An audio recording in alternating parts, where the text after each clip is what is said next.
They're back, and they're back in the Congress, and with this drill, drill, drill stuff. You know, I think the drill, drill, drill thing is a conspiracy of the dental industry. Uh, sorry. You know, and attached to this ridiculous new energy bill is a rider that will allow unlimited loan guarantees to build new nuclear plants from the federal government. And there's no end to these people. So you will all have to call your senators and congresspeople and tell them to vote against this.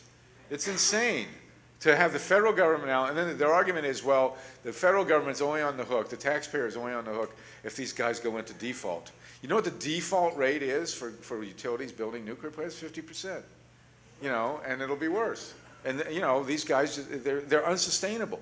They're unfathomable bad investments. And so this week they're back there trying to get more loan guarantees. Now you've got a double whammy in Missouri.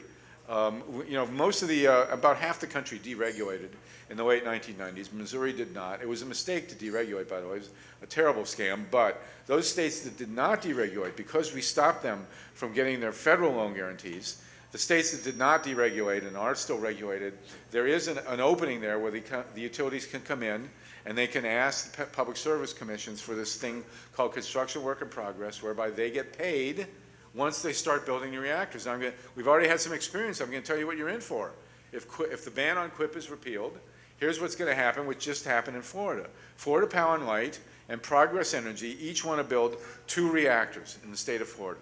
Florida Power and Light has a site at the aptly named Turkey Point, which is in Key Largo, where in 1991, Hurricane Andrew went directly over the thing. The eye of the hurricane went over the Turkey Point nuclear plant, did $100 million of damage. They lost communication with the control room, the whole deal. Progress Energy wants to build 2 up near Tampa. They have gone, you know, it's hard for me to say these things. They've gone into the Public Service Commission in Florida, and they've said, we want you to get the ratepayers of Florida, this is a regulated state, to pay for this nuclear plant as we're building it.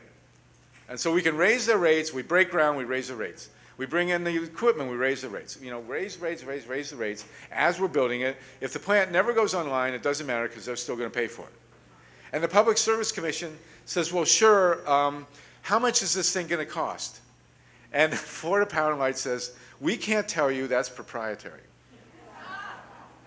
How do you like that? Isn't that cool? Don't you wish you could have a contract with the government where you're going to say, I'm going to build a house, and you're going to pay for it, and they say, fine, how much is it going to cost? I'm not going to tell you, but I'm going to build it, and you're going to pay for it.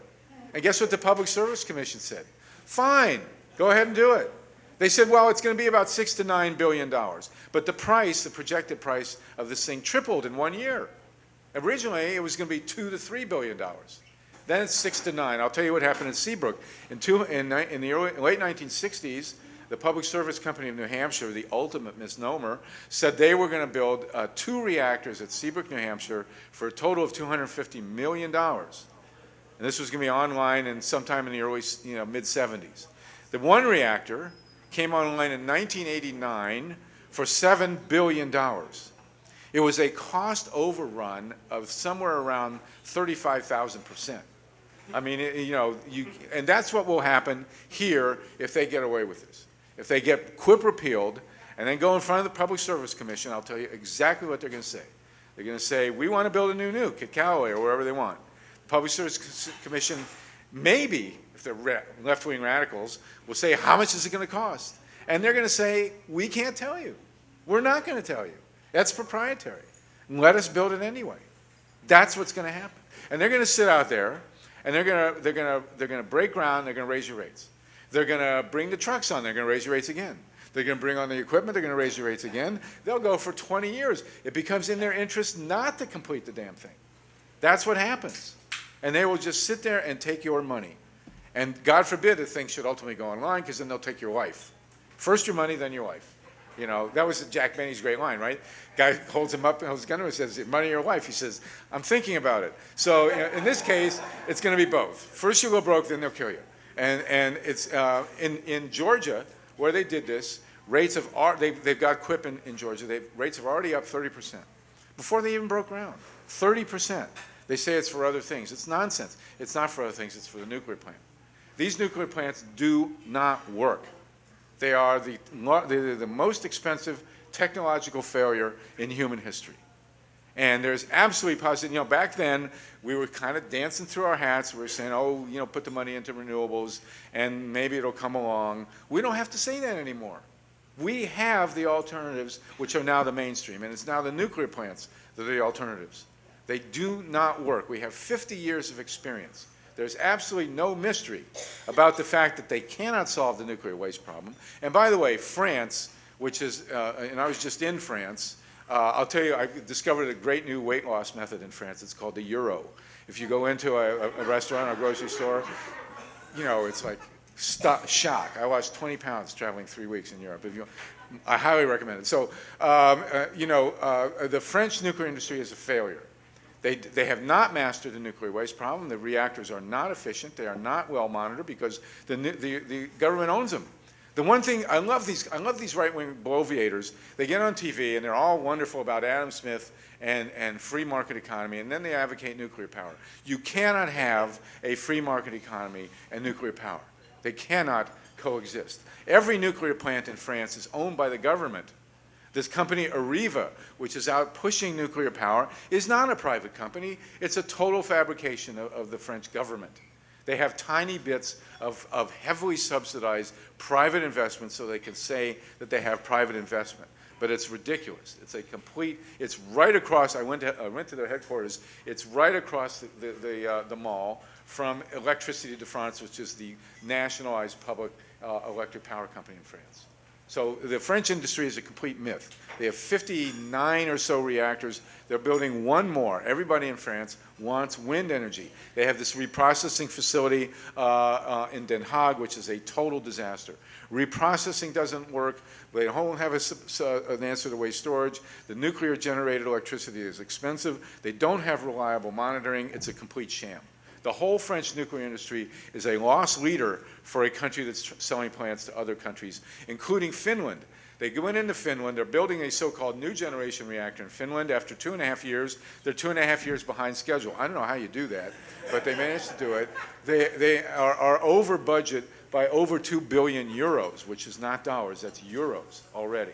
And there's no hope for this reactor. The only reason Finland hasn't declared war on France is that the French are actually paying for the reactor. The Finns aren't going to pay for it, aren't going to pay for the overrun. So this is the reality of what could happen in Missouri. Now, we had a very successful movement here. Kay and others got this anti-quip, they got the quip banned. You're just going to have to do it again. But the reality is that after all these years, today, we have the ultimate argument, which is that we have a better product. We have a product that's proven. It's called wind power. It's called solar energy, photovoltaic cells, solar architecture. We have increased efficiency, the revival of mass transit. We have biofuels, not with corn and soy, by the way. We will not should not use food crops for biofuels. But we do have switchgrass and but you don't throw out the baby with the bathwater. You don't kill the biofuels industry because Archer Daniels Midland wants to use corn. You use switchgrass. You use that 4-letter word hemp for the oil and the seeds and for the stuff, for the biofuel. You use algae. You use kudzu. You use anything that can grow. But the fact of the matter is that biofuels do work. They are important, and they will be cheap and clean and safe. We also have, like I say, we have ocean thermal, tidal energy, wind, geothermal. Geothermal has been with us for hundreds of years. There's no mystery about geothermal. It's pretty much everywhere if you dig down deep enough. So all these solutions are the core of a solar-topian economy. It is not pie in the sky. There's nothing pie in the sky about it. What's pie in the sky is nuclear power, and it's a radioactive pie. It doesn't work, and it kills people. It will destroy the economy here, and will destroy our civil liberties. That's one more thing I want to say about nuclear power. It is absolutely, not only can nuclear power not coexist in a free market economy, it cannot coexist in a democracy. In the long term, you cannot have democracy and nuclear power at the same point because of security issues, first and foremost, but also because of the scope of the power that nuclear power renders into the hands of the large corporations.